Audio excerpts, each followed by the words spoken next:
So, hi. For those of you who don't know me, I'm Lynn Emerson. Um, I am the lucky recipient of a dog from Service Dog Project, Willow, also known as Wilhelmina Monkey Pants or Wilhelmina M Pants. And I'm going to cry. So for those of you who Renee were criers, and Willow is right here. I'll get her. Willow. Wilhelmina. So here she is. Willow, say hi. Come here. Say hi. For those of you who are familiar with Service Dog Project, it's a great organization, and we're all incredibly lucky to get the dogs, and they're donated to us. So Willow is an amazing, amazing partner who's going to give us a great butt shot now, because she was very interested in her bone, so I apologize. And just going back to her bone. Just amazing how she's changed my life. Those of you who follow her Facebook page see the updates and the things she's done.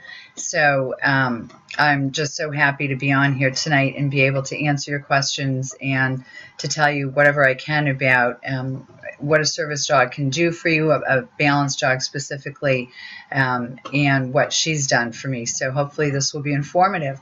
So we'll get going. The first question comes from AJ.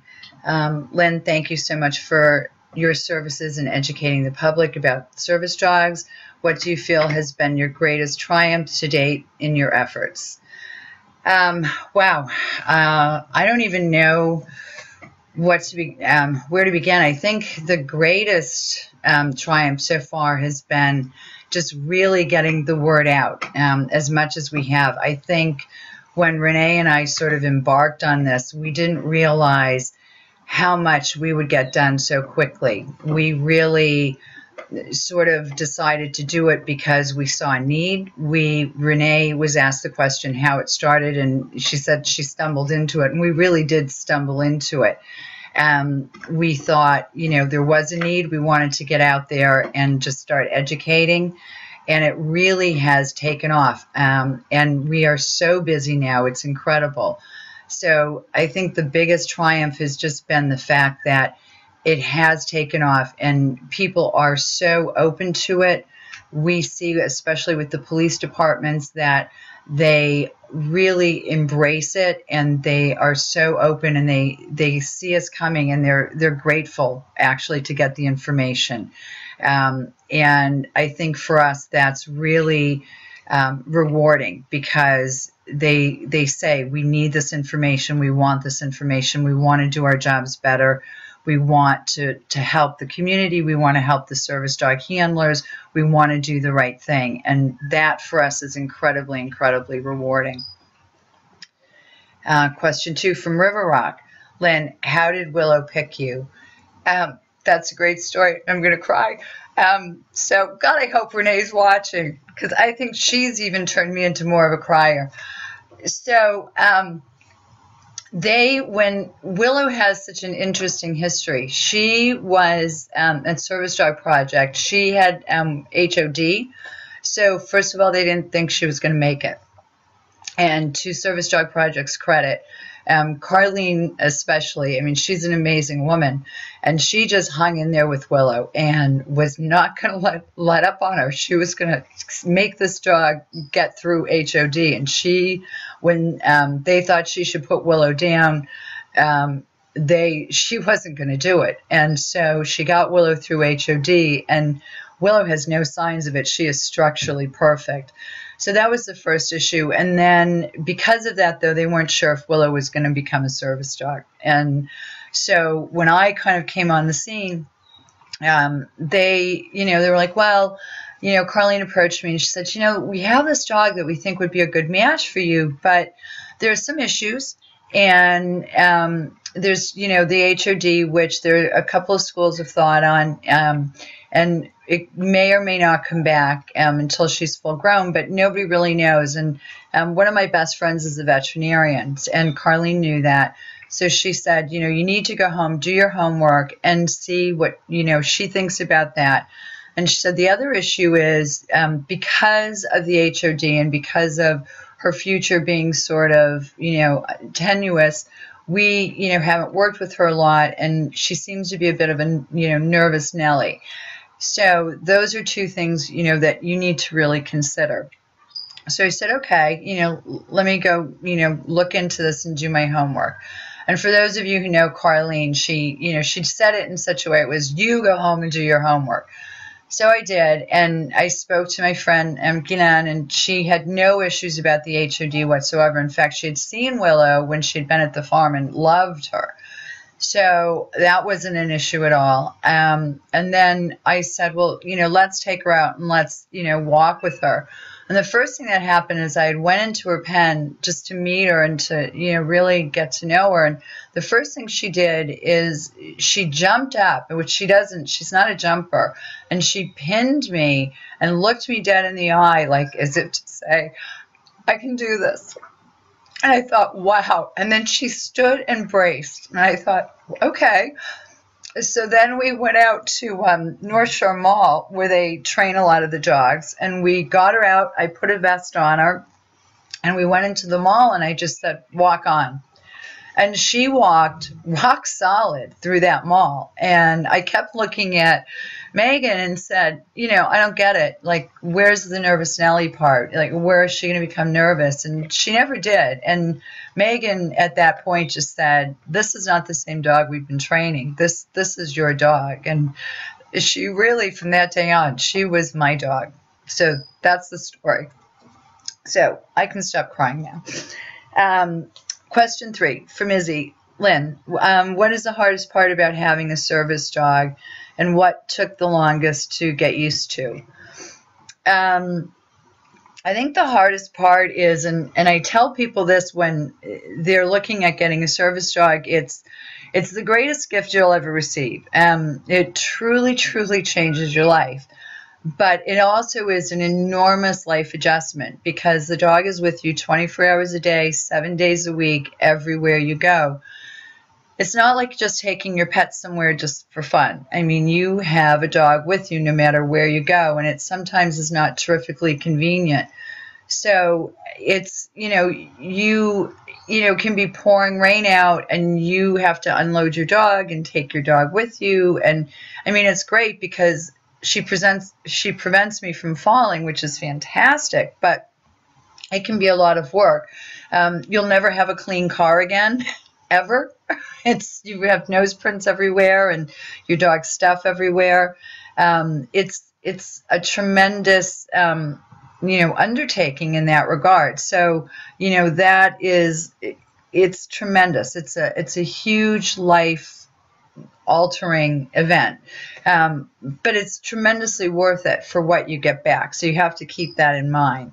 And I think the thing that took me the longest to get used to was just dealing with the public and dealing with people, because and Renee had warned me about this, was everything you do takes so much longer. It takes longer just because you are having to take them into consideration, but also because you're dealing with people constantly approaching you and wanting to talk to you about the dog, and then also, of course, as we all know, fending people off who want to pet the dog. So that's an issue as well. So that took quite a long time to get used to, and learning how to deal with that. And you become pretty adept at learning how to deal with that.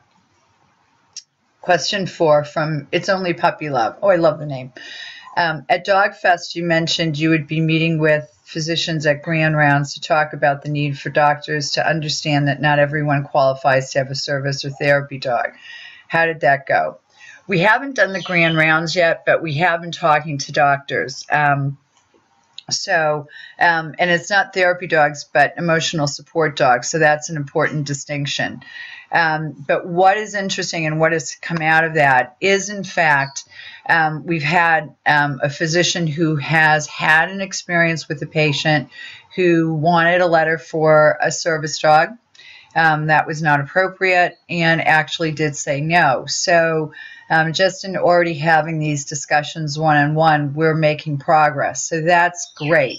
And we're just still getting the grand rounds meetings set up. And I've also been talking now to a couple of other hospitals to get that done. It just takes time to get on their meeting schedule.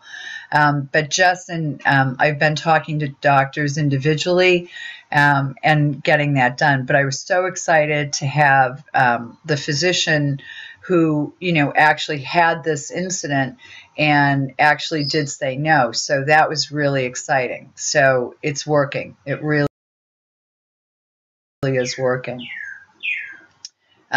What is HOD?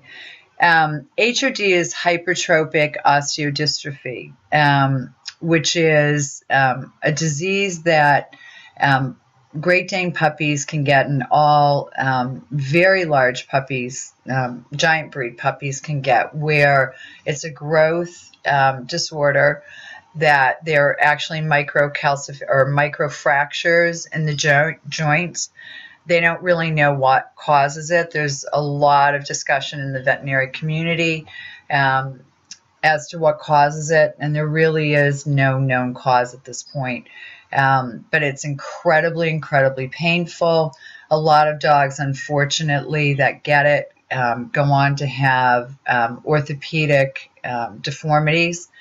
It's really, really sad. It's incredibly, incredibly painful, which the people who were taking care of Willow up at SDP have told me the stories, and it just looks horrendous when I see, the pictures looking back at her and hear the stories. I can't even imagine what she went through. But she, as I say, when you look at her, she is structurally perfect. It's just incredible to me. And she's absolutely just perfect, absolutely perfect when you see her. So she recovered phenomenally well. So we're very, very happy. From Renee, hi, Sir Thomas is watching her. Yay, her boyfriend.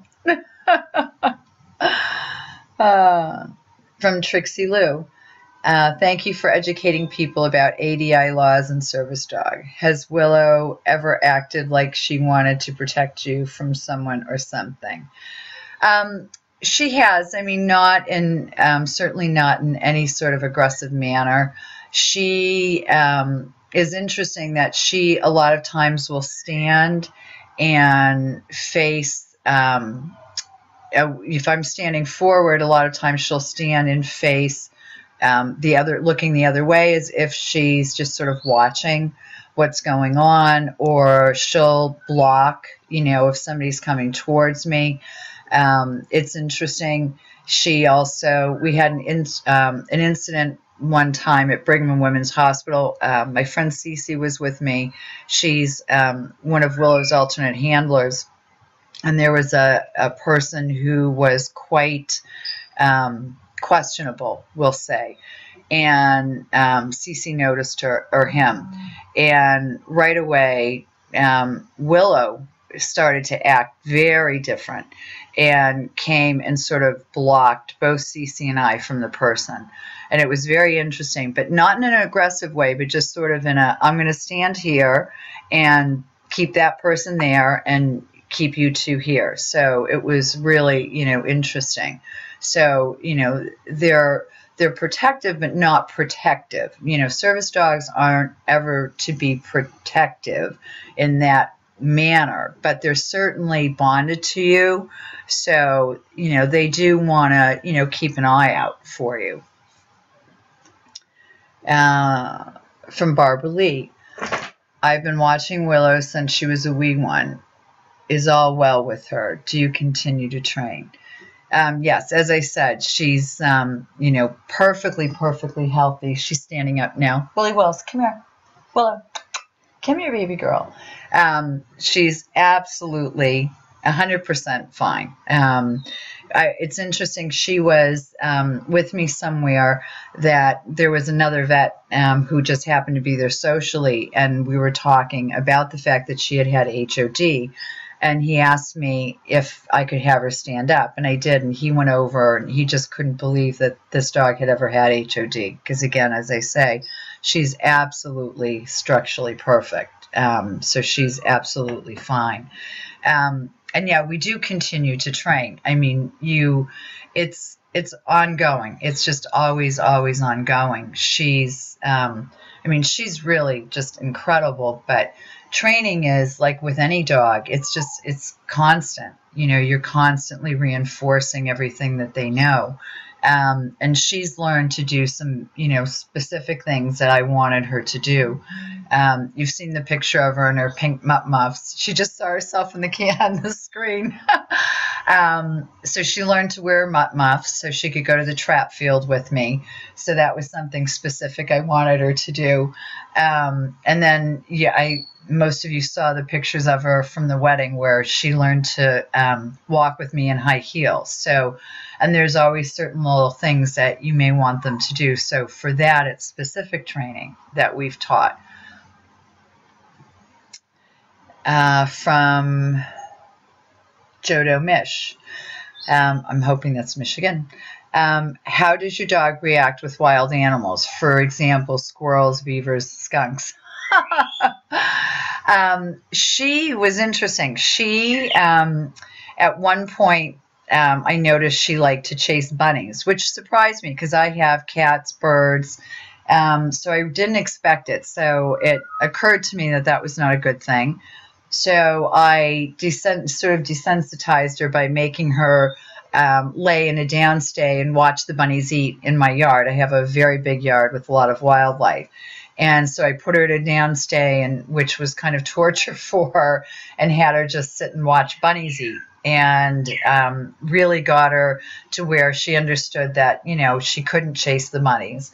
And with the squirrels, she's incredibly interested. And of course, you know, if she had her druthers, she'd love to go chase them. But she understands that whoa and leave it means whoa and leave it. So she knows that she can't. She certainly stands and looks at them like, oh, dear God, if I could, I would go and chase them up the tree.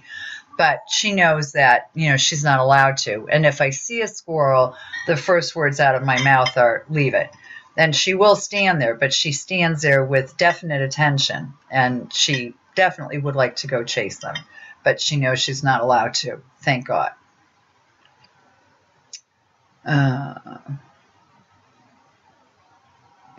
From Barbara Lee. Does Willow ever refuse or get afraid of something you ask her to do?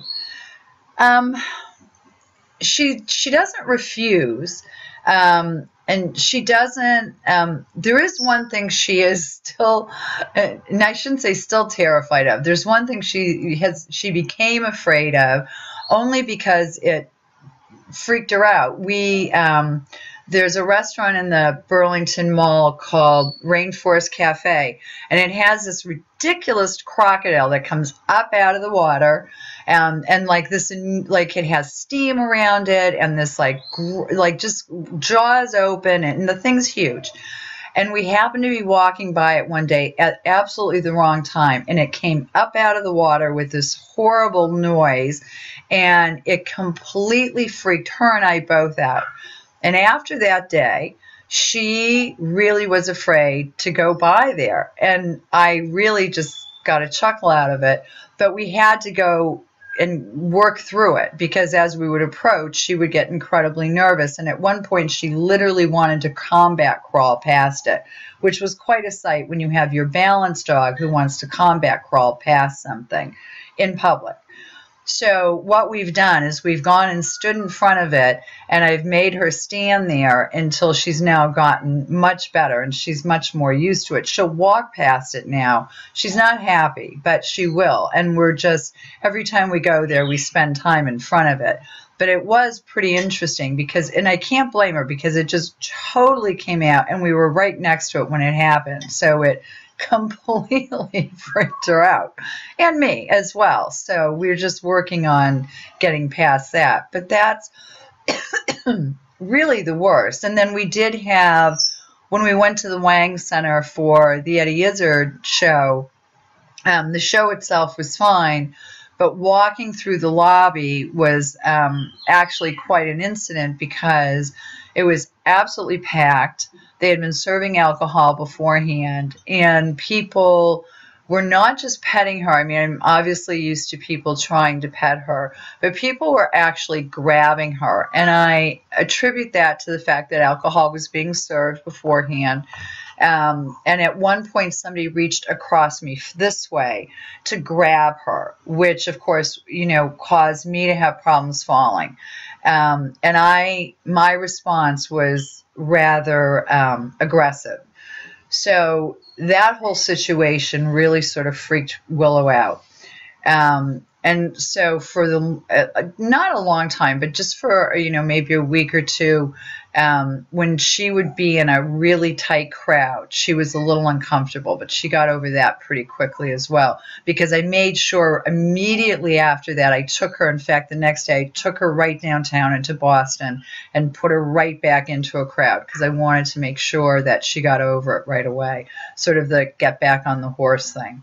But she was right through the show, perfect through the show, coming out was okay. Just, again, we waited for the crowd to disperse. But again, you just, certain things happen and you just have to power through them.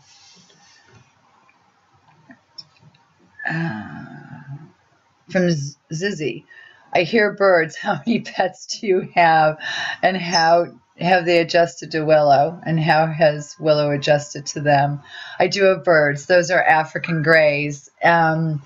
So I have Willow. I have two golden retrievers, 14 and 7.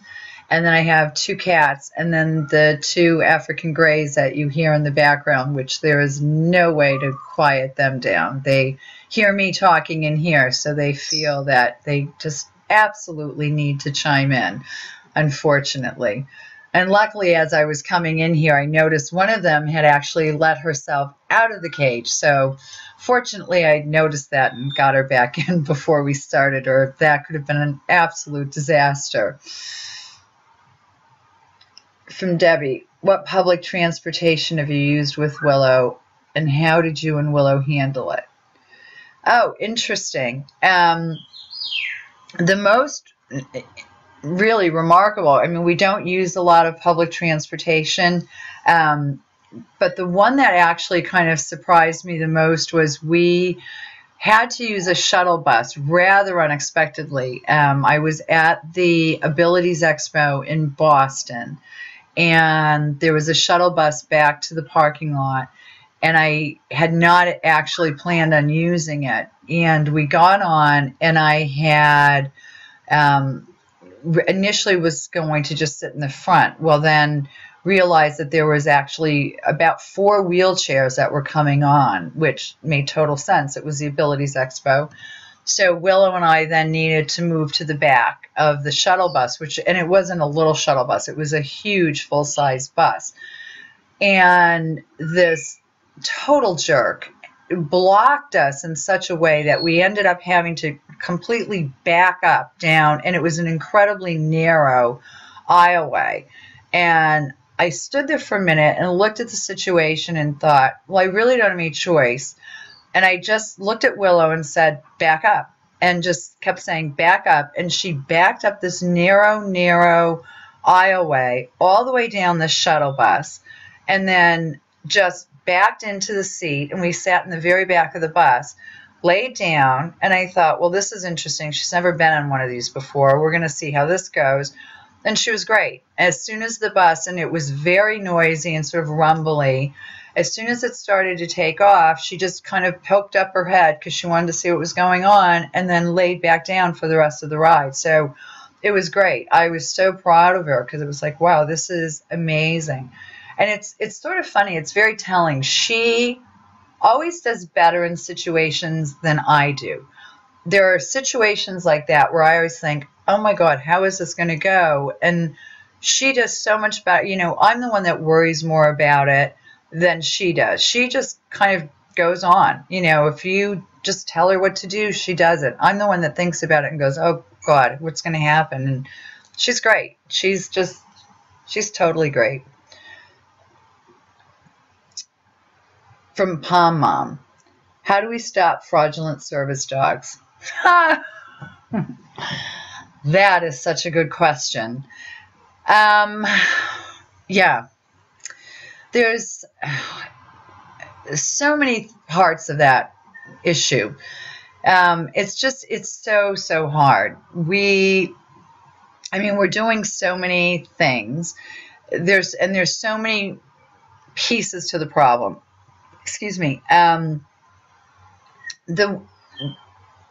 The first thing is, getting the information out there as far as what real service dogs are and what the laws are, and really raising awareness. When Renee and I speak, we really encourage people to ask the questions in their entirety, because the first question that you can ask is this a service dog required because of a disability? You're not allowed to ask what the disability is, but that is the question. Is it required because of a disability? My feeling is it's very easy to answer yes to, is this a service dog? Yeah, that's easy to say yes to.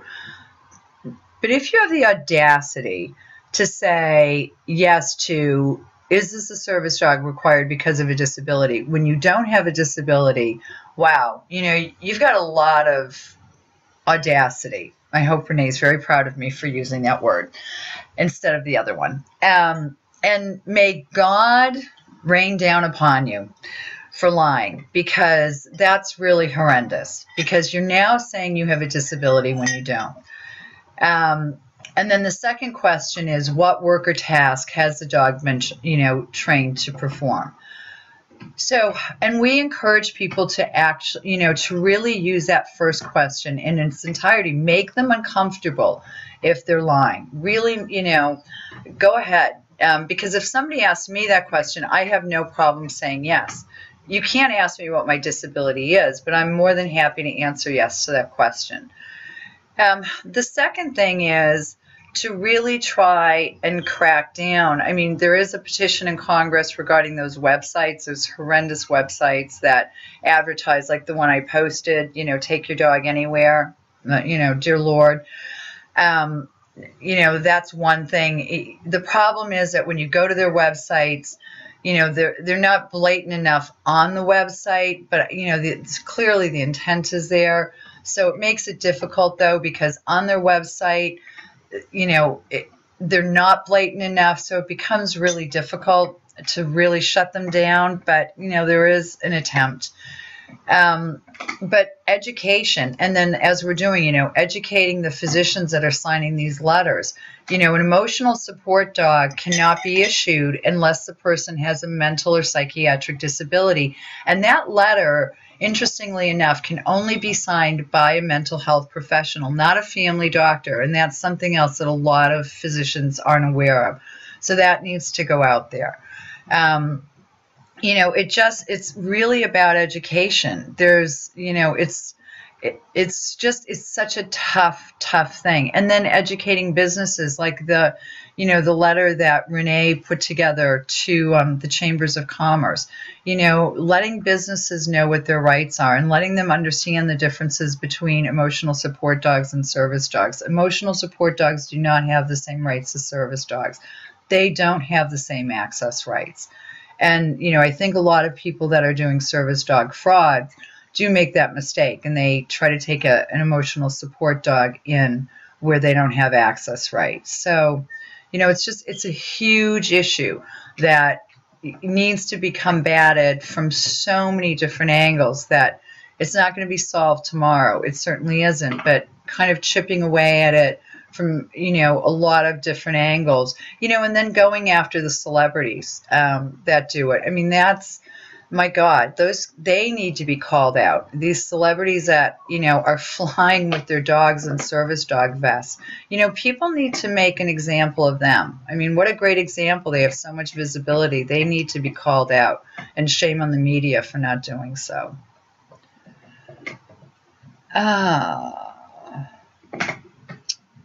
Thurkilo, can you tell us how you learned about SDP? Oh, funny story. So, my friend Guylaine, who's the veterinarian, has Karma in her practice, And so as I started to get worse with my MS, she kept saying to me, oh, well, there are dogs that are great for MS and for mobility, these Great Danes. And it just so happens that this organization is in Ipswich. And maybe this is something you should look into. And I, being the queen of denial, kept saying, well, yeah, maybe. So, and as I kept getting worse, she would, every now and then keep saying, there are these dogs that are great for mobility, and maybe you should look into it. And I kept saying, yeah, that's probably a great idea. And yeah, okay. And then I would do nothing about it. And then she would see Karma would come into the office, and she'd use that, and she'd say, I saw that dog today from that place in Ipswich, and you probably should really go take a look. And I'd say, yeah, okay, yeah, no. So then we were out walking our other dogs one day in the woods, and very much like the scene out of The Princess Bride in the beginning where they're rolling down the hill, I literally was rolling down the hill because I had fallen, and she was yelling after me, they make a dog for this. And I turned around and was yelling back up the hill some expletives at her. And I still said, yeah, I don't know. But then I did call Anne Nadeau and spoke to her at length a few times and said, I probably should look into it, but I don't think I'm there. Now, mind you, I was falling probably 4 or 5 times a week, and the cane just wasn't doing it. But I just really, it took me quite a long time to finally, realize that I needed to come. And to be honest with you, despite the fact that I was falling constantly, the straw that broke the camel's back, and I've told this story a number of times, was I put brand new mini blinds in my bedroom, and I got up to move, and I fell, and I went through the brand new mini blinds, breaking them almost out through the window, but I'd snapped the mini blind, and I was so mad that I had to replace my brand new mini blinds, not just one, but 2, so the die lots matched. That made me drive to SDP and realize that it might be time to consider a dog, because I had to buy new mini blinds. It didn't matter that I, actually broken bones or given myself black eyes falling, but that fact that I had to drive to Home Depot and buy new mini blinds sent me over the edge. So there you go. We all have our breaking point.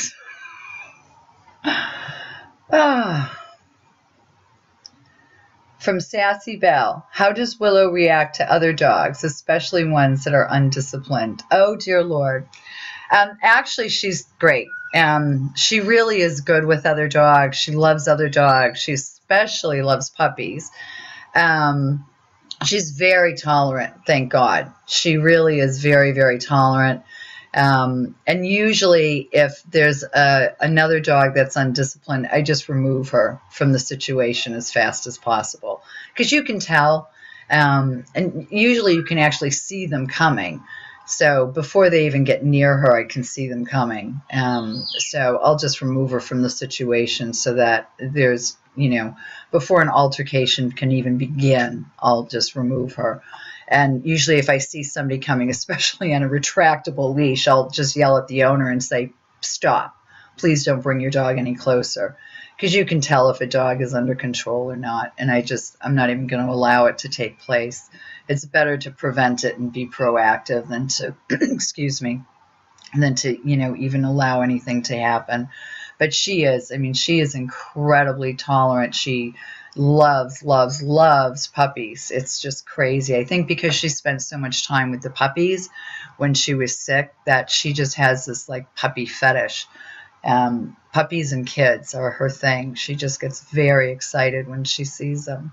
She's a good girl. Very good girl. From Kate, since MS is not such a visible disease, do you ever get odd feedback from the public, like people asking, why do you have her? Not very much. I do. My gait is kind of distinct. So I think people kind of know. As my neurologist once said to me, I have a great neurologist with a terrific sense of humor. I should have had her tune into this because she'll laugh. Again, queen of denial. So I put off using a cane for a long time. Even that, I didn't want to use. And then when I did, canes are like so dangerous. But she asked me once why I didn't want to use the cane, and I really didn't have an answer. And she said to me, well, why? Is it because you don't want people to know there's something wrong with you? And then she looked at me and said, because honestly, Lynn, it's not like they don't know there's something wrong with you given the way you walk. Right now, they just think you're drunk. So I think that people kind of do know because, as I say, my gait is, kind of significant. Some days it's better than others, but I think if you watch me walk, you do sort of know. But sitting down, obviously, no. I think people say to me all the time, I look great. They, wouldn't know. But I think walking is kind of a clue. But thankfully, because of Willow, I don't fall. You'll see me stumble every now and then, but with her, she catches me. So that's fantastic. I do get, though, sometimes if people just see me standing, a lot of times people will say to me, oh, are you training her?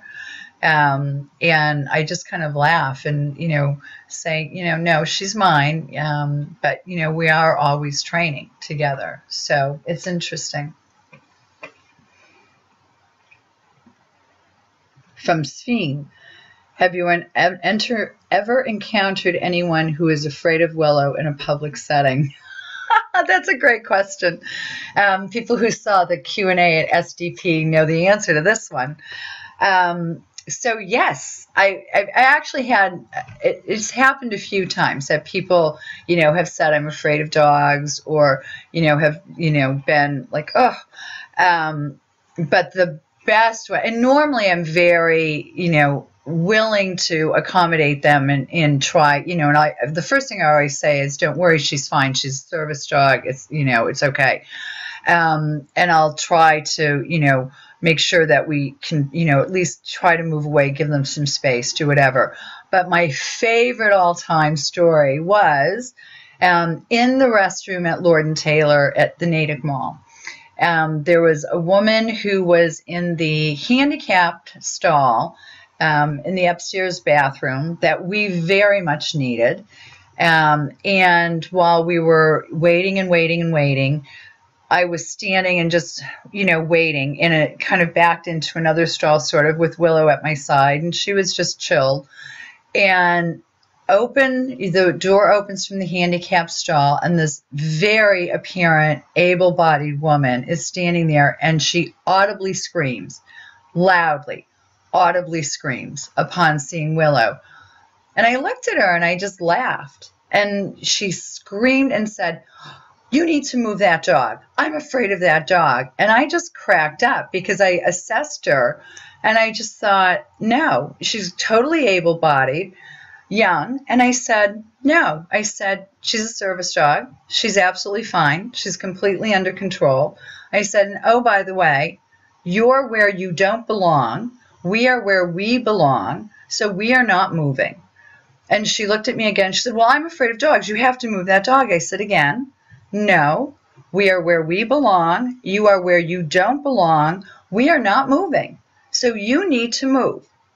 And she stood there, and we stood there, and finally she did move. And it was very funny. But when she first opened that door, she screamed. And I just thought it was the funniest thing I'd ever heard, because I looked at her right away and thought, oh, no, no, no, you do not belong in there. So that was the best one ever. Let's see. From Laura, I know that you and Renee have been making presentations lately to police and other groups. What has the response been? Oh, it's been phenomenal. We have just been so thrilled.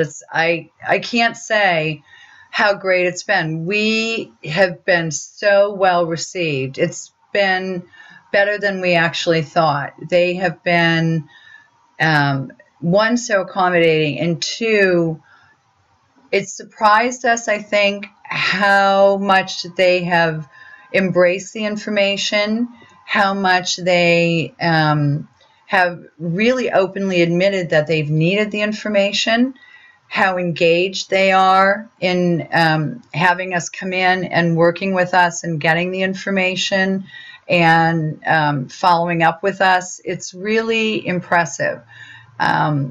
I didn't expect it, and I think Renee would second that. It's really been impressive.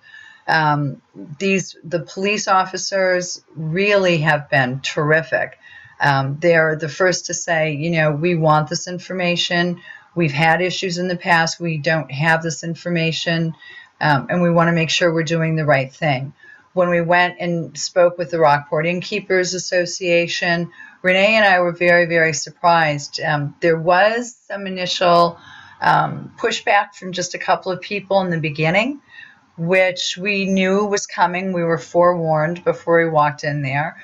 And it was very interesting because they obviously were aware of the problem that had occurred in Rockport. So I thought, you know, why would you even still think that you could discriminate? But there were a couple people who just still wanted to sort of dig in their heels.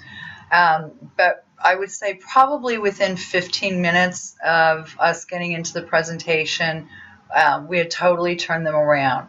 And it just shows that once they understand and once you really speak to them and you explain to them that, you know, the laws are there to protect the handler and the service dog, but that, you know, the business owners have some rights too. And you're there to work with both of them. So it really has been great. We're very, very pleased. So we're just very happy. And as I said earlier, it's really taken off. I mean, we're incredibly busy. We're going to Whittier Rehab tomorrow and speaking. We're going to the World Parkinson's Congress. I think next week. I'm looking like Renee's over there. I'm so used to talking and having Renee right next to me. It's so weird. We're like joined at the hip. So yeah, where are you, Renee? You know, God love Parkinson's people because they're not discriminating. They're letting an MS person in. So it's we're going constantly. Which is great because this is what we want. We want to be able to get the information out there. It's just fantastic. From Karen USA. Hi, Lynn. Does Willow have time outside to play and relax? Oh, dear God, yes. Yeah, she's meandering now. Yeah, constantly. She plays with the retrievers all the time. So yes, she does. So she gets to go out and play with Merritt and Bailey all the time. I have a huge yard where she gets to run. I've posted pictures of her out there running and playing. And then my neighbors have 2 dogs she gets to go and play with. And she goes and plays at my friend Guylan's house. She has a huge yard where she gets to go and run and play all the time. So, yeah, she gets a ton of exercise, and she gets to play and run. And she's, trust me, spoiled rotten, this one is. So, yeah, she gets to do a lot of fun things. She really, really does. She doesn't want for anything, this one. She's incredibly spoiled. She's incredibly, incredibly spoiled. Yeah. From Kate. I'm surprised to hear that emotional support dogs do not have the same access rights as service dogs. As a former mental health worker, I don't understand why. It seems as though if you need emotional support, that doesn't end at the door. Your thought? Well, the issue is emotional support dogs are not trained. They're not individually trained. So they're certainly not prepared for the access that a service dog is. That's the one issue. So that's actually the biggest distinction. Emotional support dogs are not individually trained to perform work or tasks, which is the definition under the ADA for a service dog. So that is why they do not have the same access rights as a service dog. So, and that's, performing, if you need emotional support, I don't know that you can individually train a dog to do that. It's not the same thing. So, and that's something that, I know if you actually go back through the history of, and there's a lot of dialogue, you can actually find it online. Believe me, I've read through. It goes all the way back to when they were changing the definition in 2010. There's a lot of back and forth for service dogs and ESAs and the definitions as to what work or tasks it's in there. But yeah, I mean, when you look at like PTSD, those dogs are individually trained to do things for anxiety, if panic attacks, and what the dog can do to break the actual freeze. So it's a little bit different, but that's the distinction, is because of the training that's required. So you just don't want an untrained dog out there. From Karen, Lynn, would it be possible to demonstrate something that Willow does for you now? Willie Wills. Willie Wills. Would you? I can show you how she braces. I don't know, though, how well you'll be able to see it on the camera. And then, because I can't really tell. Yeah, I don't think this will. Oh, you might be able to see it right there. Okay. Willow, back up.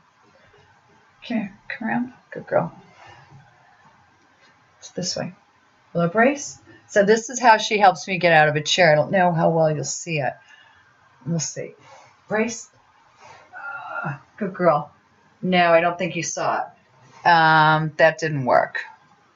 So, yeah, I don't think this is going to work well. Although, shoot. Yeah, that's not, I don't think we can do it, because I don't think you're going to be able to see it well.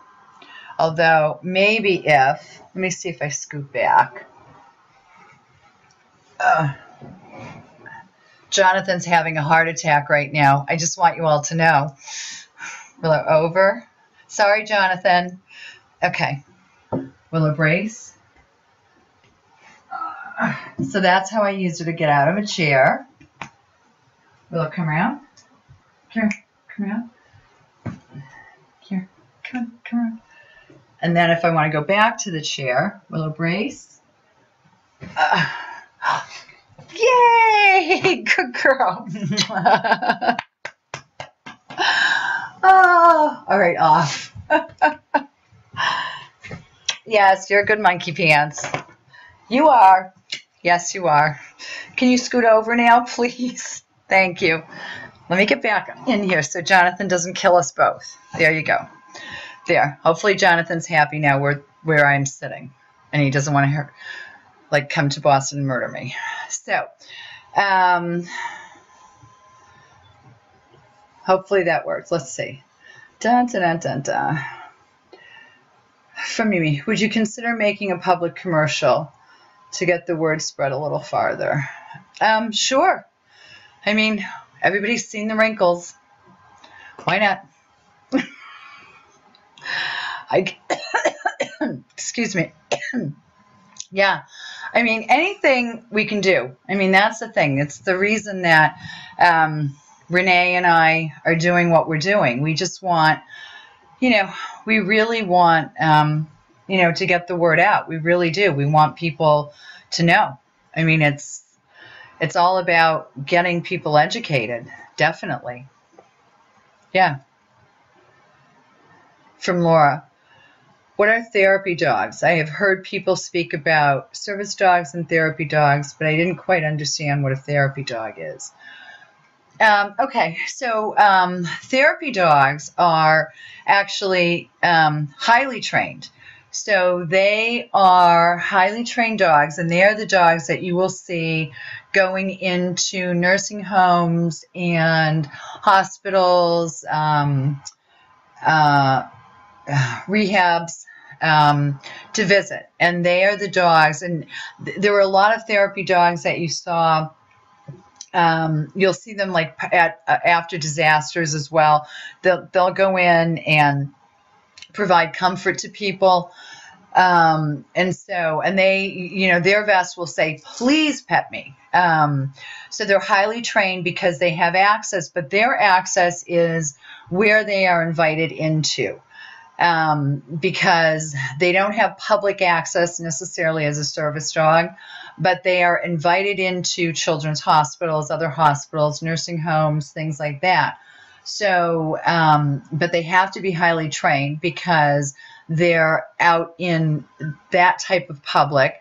They're having a lot of contact within, that sort of community setting. A lot of times they're interacting with other dogs. And they have to be, those dogs, I should say, need to be incredibly gregarious dogs that enjoy a lot of interaction, do well under stress, because they're going to have people that are like pawing at them and, people that themselves are under stress. So that's really what a therapy dog does. They're providing therapy, in essence, for people who are in stressful situations, whether they're recovering in a hospital or they're in a nursing home. They're great in children's hospitals. You'll see them all over. If you walk into Boston Children's Hospitals, there is an office that is set up just for therapy dog program, where they go in, they check in, they get their assignments. It's really incredible. And there's actually been studies that show the effect of therapy dogs on patients and their outcomes and healings, and it's pretty impressive.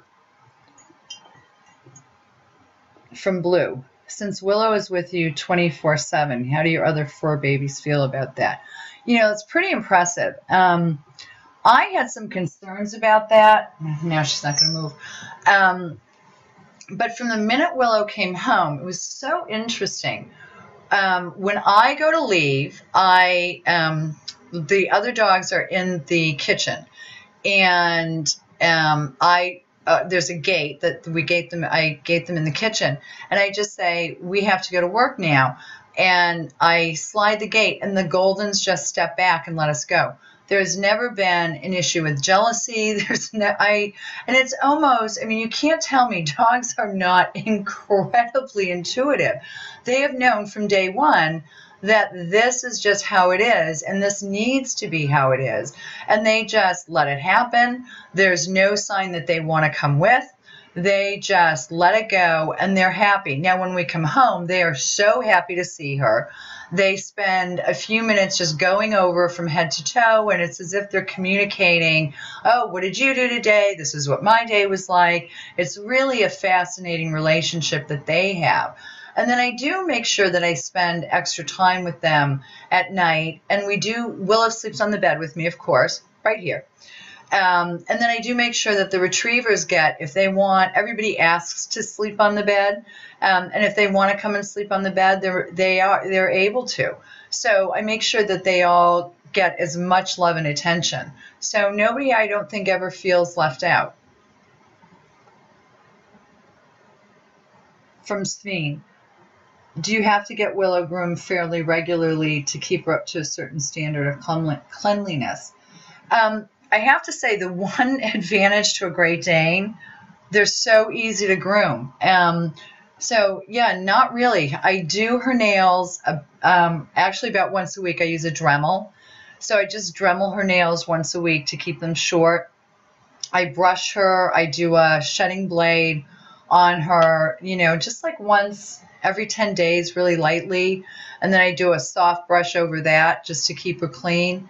And then I do pet wipes. I just go over her with that. And then once, I don't even need to bathe her that often. I really don't. I just bathe her whenever she starts to, if she gets really dirty. I'll be honest with you, I'm not a huge fan of bathing. I think it's what leads to, dogs getting, dry skin and then leading to all kinds of hot spots and God only knows what other grief. I'm the same way with my retrievers, and knock on wood, I've never had a skin problem. So I only bathe them if they get gross. And she's incredibly clean. So, and I do, and this is the other thing, people are going to freak out, but I only wash my dogs with Dawn dish detergent. If it's good enough for the wildlife, it's good enough for my dogs. So, and and again, I've never had a skin problem. So, and Willow always looks fabulous, and she doesn't smell. So, yeah, she's great. But again, Great Danes, they're not like retrievers. God only knows my retrievers leave hair everywhere. I live with a dustbuster in my hand because of them. From It's Only Puppy Love. A PSA made by you and Lynne and Willow and Sir Thomas would be a very powerful way to educate the public about service dog etiquette and laws. How could we help get that financed and on the air? I have no idea. No idea. But I do it in a heartbeat. I mean, I would certainly do it in a heartbeat. So if anybody out there has any ideas, but yeah, I have no idea. I really don't. But I'm sure somebody out there, I mean, we have such a huge community of CPs that I'm sure someone can figure it out. But yeah, I would definitely do it. Willow loves the camera, so, and I'm sure we could get her to behave. Maybe. She'll do anything for cheese. Kraft cheese. Yes, Kraft. Kraft. We'll get them to sponsor it.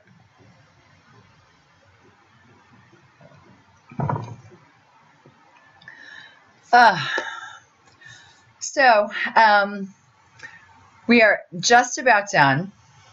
And I, again, thanks for everybody who's watching, and for everybody who's watching that supports Service Dog Project. Really, a sincere thank you. I said it when we did the question and answer at the farm, and this is where we cry. Thank you, Renee. But without the people who support Service Dog Project, I wouldn't have Willow, because as everybody knows, Service Dog Project totally donates the dogs to the recipients. So it's amazing. And without the people who support SDP, we wouldn't be able to have the dogs. So thank you to everybody out there. It's just, I don't know what else to say. It's an amazing, life-changing gift. When you get a service dog, and you need a service dog, your life completely changes. It opens the doors that had changed or had closed. So it's really just, it's a great thing. It's really, it's an amazing gift that is, there's no way to ever give back. I hope that by doing the education and the advocacy that Renee and I are doing, that we're giving back a little bit. I know it's never going to be enough to make up for what I was given, but I'm hoping that by doing what we're doing, I can give back a little bit to help make up for what a great gift it is. So I hope you guys enjoyed this, and keep following Willow on Facebook. I hope we keep you entertained.